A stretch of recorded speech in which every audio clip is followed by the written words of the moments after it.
წმინდა სპირიდონ ტრიმიფუნტელის ცხოვრებისა და მოღვაწეობის შესახებ ცნობები შემოგვინახეს წმინდა სვიმეონ მეტაფრასტმა, სოზემონმა და სოკრატეს სქოლასტიკოსმა.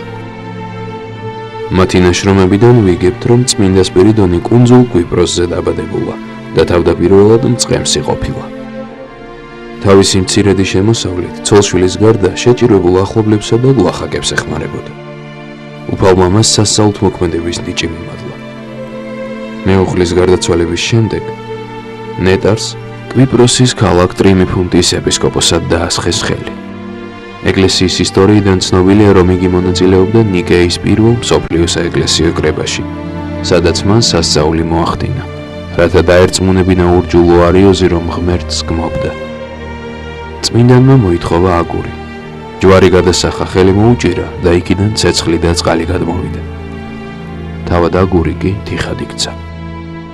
წმინდანმა განუმარტა მწვალებლებს, რომ როგორც აგურში თანამყოფობდნენ ცეცხლი, წყალი და თიხა, ასევე თანამყოფობდნენ წმინდა სამებაში მამა, ცე და სული წმინდა. უამრავ სასწაულს აღასრულებდა წმინდა სპირიდონი. მკვდრეთით აღადგენდა მიცვალებულებს, სნეულებს კურნავდა, ლოცვითა და რწმენით ბუნების სტიქიებს იმორჩილებდა. წმინდა მწყემსთავრის ცხოვრებიდან ასეთი საკვირველი ამბავია ცნობილი. დიდმარხვა ახალი დაწყებული იყო, როცა წმინდა სპირიდონ ტრიმიფუნტელის სახლს დაკანცული მწირი მიადგა. ნეტარმა ასულს უთხრა ფეხები დაებანა და ტრაპეზი გაემზადებინა სტუმრისთვის. ქალიშვილმა მამას შესჩივლა, რომ არც პური ჰქონდათ და არც ფქვილი.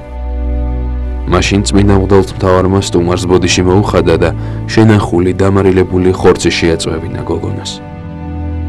მიიწვიეს მწირი ვახშამზე. ნეტარმა ხორცის ჭამა დაიწყო, სტუმარმა კი იუარა. ქრისტიანი ვარ და ხორცს ვერ ვეხმევო. მაშინ წმინდანმა უთხრა მწირს, მით უფრო არ უნდა უარობდე, რადგან უფალმა ბრძანა, ყოველივე წმიდა არ წმიდათათვის. სოკრატეს სქოლასტიკოსი წმინდა სპირიდონის მწყემსური ცხოვრებიდან ასეთ ამბავს იხსენებს. ერთხელ ქურდებმა განიზრახეს წმინდანის ცხოვრების მოპარვა.